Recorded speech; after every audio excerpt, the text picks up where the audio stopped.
कधी याची परीक्षाच झाली नाही ना. आजूबाजूला होतो कोण बर्फाशिवाय रागवायला. बरं बर्फावर किती रागवणार. पहिले 1-2 वर्ष रागवलो, पुढे बर्फावर पण रागवता येईना. टेस्टच झाली नाही कधी. अशी होईल तुमची अवस्था की 11वी-12वी 2 वर्ष अभ्यास केला आणि एकच टेस्ट दिली आणि नेमकी ती फेल गेली. आपण कुठे आहोत हे कळलं पाहिजे. त्यामुळे रेग्युलर टेस्ट देणं हे अतिशय महत्त्वाचं आहे. तर एवढं जर तुम्ही केलं तर फिजिक्सचा सिलेबस हा काही फारसा अवघड तुम्हाला जाणार नाही. तर मी जे आत्ता पुस्तकं सांगितली ती पहिल्यांदा, आता तुमचा रिझल्ट जो आहे तो माझ्या अंदाजाने उद्या ऑनलाईन डिक्लेअर होईल. 13 आहे ना उद्या तारीख, 13ला ऑनलाईन डिक्लेअर होईल. आज संध्याकाळच्या 7च्या शासनाच्या बातम्या म्हणजे दूरदर्शनच्या या जरूर ऐका, त्याच्यावरती डिक्लेअर होईल. उद्या किंवा फार फार तर 16 तारखेला हा ऑनलाईन डिक्लेअर होईल आणि 25 तारखेच्या आसपास तुम्हाला मार्कलिस्ट मिळतील. 2 जुलैला बेस्ट ऑफ 5चं हिअरिंग आहे, त्या दिवशी त्याचा निकालच लागेल याची गॅरंटी नाही. आणि त्यामुळे तुमच्या ॲडमिशन व्हायला जवळजवळ 15 जुलै उजाडेल आणि कॉलेज सुरू व्हायला 15 ऑगस्ट. मगाशी सर म्हणाले तसं झेंडावंदन ते झेंडावंदन 15 ऑगस्ट ते 26 जानेवारी एवढंच तुमचं कॉलेज होणार आहे. त्यामुळे अजूनही 1 महिना 1.5 महिना जवळजवळ वेळ आहे. त्याच्यात ही पुस्तकं वाचा, स्वतःमध्ये इंटरेस्ट क्रिएट करा फिजिक्सचा, आपल्या प्रश्नांची उत्तरं मिळवायची सोय करून घ्या. मग त्याच्यासाठी एडनेक्साचा वापर करा. रेफरन्स बुक्स मी सांगितली, हॅलिडे रेसनिक सारखं एकदम बायबल ऑफ फिजिक्स मानलं जातं ते पुस्तक वाचा. अशी पुस्तकं वाचून आपण थोडेसे प्रिपेअर राहा. 2 पावलं इतरांच्या पुढे जर तुम्ही राहिलात तर फिजिक्स हे फारसं अवघड काम नाही. फिजिक्सचा टीचर म्हणून माझा जॉब जो असतो ना तो सर्वात थँकलेस जॉब असतो बरं का, सर्वात थँकलेस. फिजिक्समध्ये चांगले मार्क मिळाले तर मुलगा म्हणतो मला फिजिक्स येतं, आणि कमी मार्क मिळाले तर म्हणतो यांनी नीट नाही शिकवलं. मॅथमॅटिक्सचं तसं नसतं. मॅथ्सचा टीचर एकदम माझ्या अपोजिट एंडला असतो. मॅथ्समध्ये कमी मार्क पडले ना खूप मुलगा म्हणतो नाही हो मॅथ्स अवघड आहे, आणि चांगले मार्क पडले तर म्हणतो यांनी मला चांगलं शिकवलं, म्हणजे मला खरं काही येत नव्हतं. पण फिजिक्सच्या माणसाचं मात्र उलट आहे. फिजिक्समध्ये चांगले मार्क पडलेला विद्यार्थी कधीही फिजिक्सच्या टीचरला त्याचं क्रेडिट देत नाही. मग मला येतच फिजिक्स असं म्हणतो, आणि कमी मार्क पडलेला मात्र म्हणतो मला अजिबात यांनी नीट शिकवलं नाही. त्यामुळे मी एक थँकलेस जॉब करतोय. म्हणून मी इतकं पोटतिडकीनं सांगतोय की खरोखरच बुद्धी असली पाहिजे, आणि नसेल तर कष्ट करण्याची तयारी ठेवा. आणि ते कष्ट आपल्याला फिजिक्समध्ये इंटरेस्ट निर्माण कसा स्वतः होईल त्या दृष्टीनं ही 5 पुस्तकं वाचून त्या दृष्टीनं पावलं टाका, म्हणजे तुम्हाला फिजिक्स अवघड जाणार नाही. तुम्हाला सर्वांना या चेंज जो सिलेबस आहे तो, तुमचा आगामी रिझल्ट आणि तुमची पुढची प्रिपरेशन यासाठी शुभेच्छा देतो. मगाशी जे पेपर्स कलेक्ट केलेले आहेत त्याचा आता निकाल जाहीर होईल आणि त्याचा बक्षीस दिली जातील. त्यानंतर आपला कार्यक्रम संपेल. हां, बायोचं सिलेबस एक फक्त तुम्हाला सांगावं अशी एक हे आहे. तर बायोचा सिलेबस सुद्धा खूप बदललेला आहे, कारण अनेक वर्ष बदलला नव्हता म्हणून एकदम बदल वाटतोय. मी फिजिक्सचं मगाशी जसं सांगितलं की फिजिक्सचा हळूहळू बदलत गेली लोक. तर हा जो दिसतोय तो तुम्हाला बायोचा सिलेबस आहे. यातले 12वीतले सुद्धा अनेक टॉपिक्स 11वीमध्ये टाकलेले आहेत त्यांनी.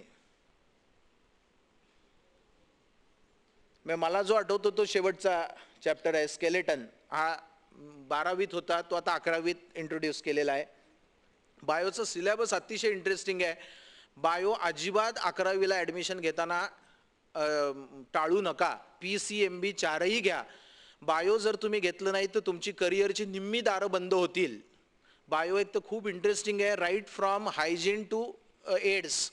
अनेक गोष्टी या बायोच्या सिलेबसमध्ये आहेत, आणि बायो तुम्ही घेतलं नाहीत तर तुमची करिअरची निम्मी दारं बंद होतील, निम्मीच ओपन राहतील.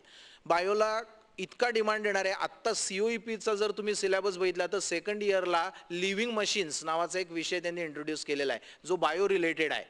तर असे इंटरडिसिप्लिनरी सब्जेक्ट्स खूप येणार आहेत जिथे बायो 11वी-12वीला असणं हे गरजेचं होऊन बसणार आहे. त्यामुळे बायो सोडू नका. PCMB 4ही घ्या. हा तुम्हाला त्याच्यावरती स्क्रीनवरती सिलेबस दिसतोय.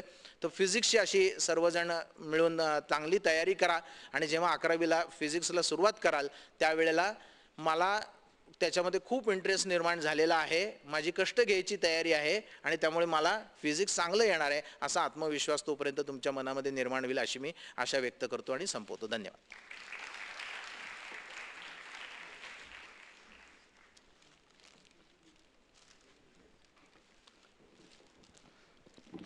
धन्यवाद आपटे सर.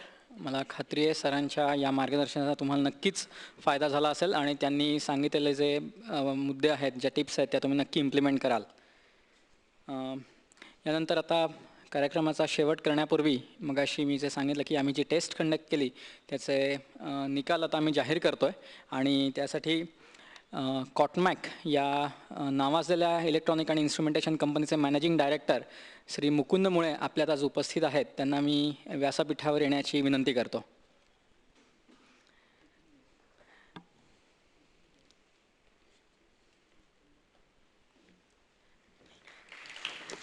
रानडे सरांना मी अशी विनंती करतो की कृपया त्यांनी मुळे सरांचा सत्कार करावा.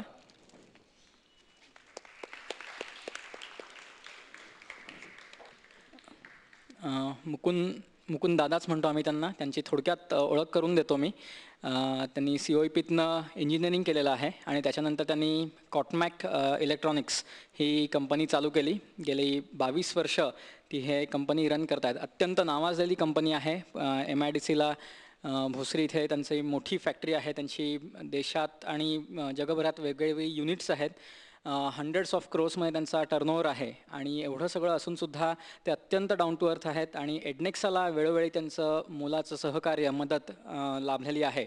एडनेक्साच्या ॲडव्हायझरी बोर्डचे ते मेंबर आहेत.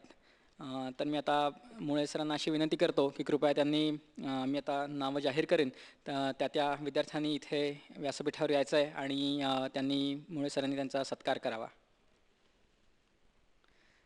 सगळ्यात आधी रोहित मूर्ती याला 28 मार्क मिळाले. 30पैकी 28. 30पैकी 30 मिळालेला कोणी नाही आहे अनफॉर्च्युनेटली, पण 28 हे सुद्धा खूप चांगले गुण आहेत.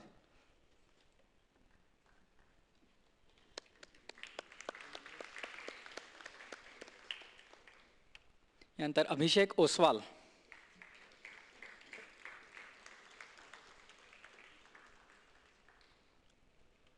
याला सुद्धा 28 मार्क मिळालेले आहेत.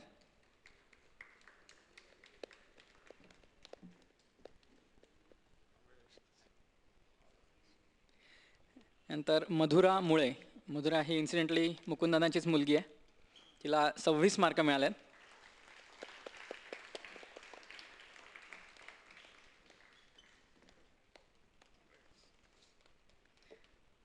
तर मयूर पिरगळ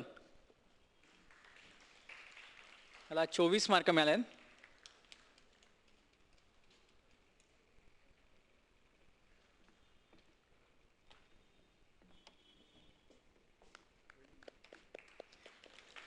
तर रुचा पुराणिक हिला सुद्धा 24 मार्क मिळालेले आहेत.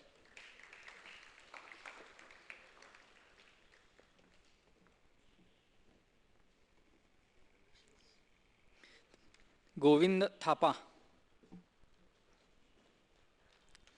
याला सुद्धा 24 मार्क आहेत.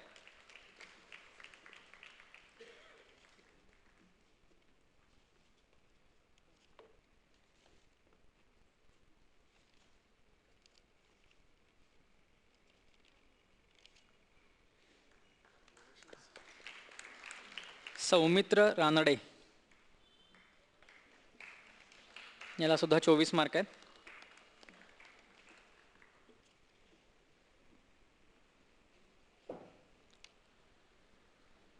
तर प्रवीण नाईक शुभम नाईक याला 24 मार्क आहेत.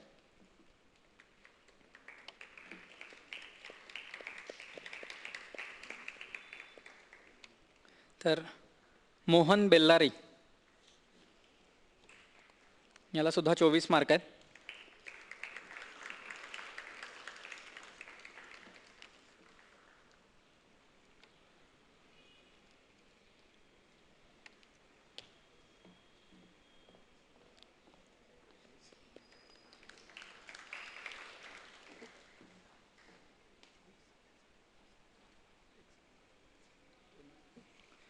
तर रुपाली जगडे हिला 22 मार्क आहेत.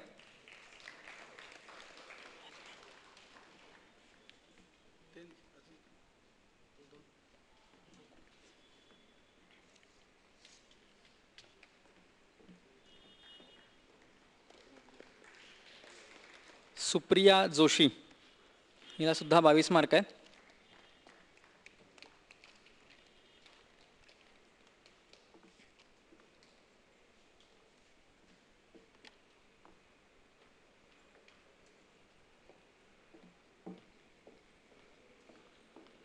आणि पल्लवी पाठक, हिला सुद्धा 22 मार्क आहेत. मार्क तसे चांगले आहेत, पण अजून खूप तयारी करायची गरज आहे, कारण 11वी 12वी खूप अवघड असणार आहे. तर त्याच दृष्टीने ही एक प्रिलिमिनरी टेस्ट होती.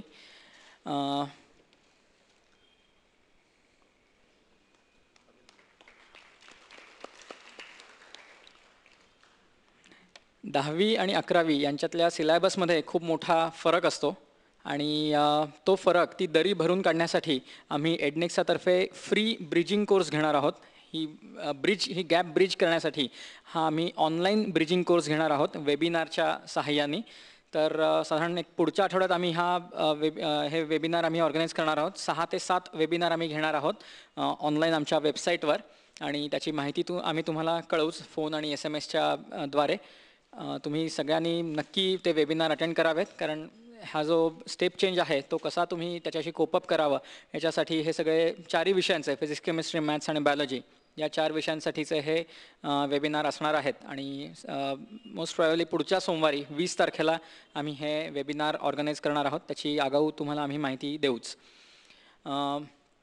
त्याचप्रमाणे मी मगाशी म्हटलं तसं 15 जूनला आमचे 2 सेमिनार आहेत. 11वी सेंट्रलाइज ॲडमिशनचा फॉर्म कसा भरावा, 15 तारखेला सकाळी 8:45 वाजता यशवंतराव चव्हाण नाट्यगृह कोथरूड, आणि संध्याकाळी 6 वाजता इकडेच भरतनाट्य मंदिर सदाशिवपेठ इथे असे 2 सेमिनार असणार आहेत. प्राध्यापक जगदीश चिंचोरे, जे सेंट्रलाइज ॲडमिशन कमिटीचे मेंबर होते, तर ते या दोन्ही सेमिनारमध्ये विद्यार्थ्यांना आणि पालकांना मार्गदर्शन करणार आहेत ॲक्च्युअल फॉर्म दाखवून. तर तुम्ही नक्की या दोन्हीपैकी एका सेमिनारचा लाभ घ्यावा, आणि तुमचे कोण मित्र मैत्रिणी नातेवाईक ज्याने 10वी पास झाले असतील त्यांनासुद्धा या कार्यक्रमाचं निमंत्रण द्यावं. मी मगाशी म्हटलं तसं तुम्ही आत्ता बाहेर 200 रुपये भरून रजिस्ट्रेशन करू शकता. आज तुम्ही रजिस्ट्रेशन केलं तर 20% डिस्काउंट आम्ही तुम्हाला देणार आहोत. आणि याबद्दल तुम्हाला काही शंका असतील, काही माहिती हवी असेल तर बाहेर आमच्या काउंटरवर तुम्ही विचारू शकता. आज सर्वजण इकडे आलात याबद्दल एडनेक्सातर्फे मी तुम्हाला सगळ्यांचे आभार मानतो, आणि तुम्हाला सर्वांना ॲडमिशनसाठी आणि पुढे 2 वर्षांनी CETसाठी एडनेक्सातर्फे शुभेच्छा देतो. धन्यवाद.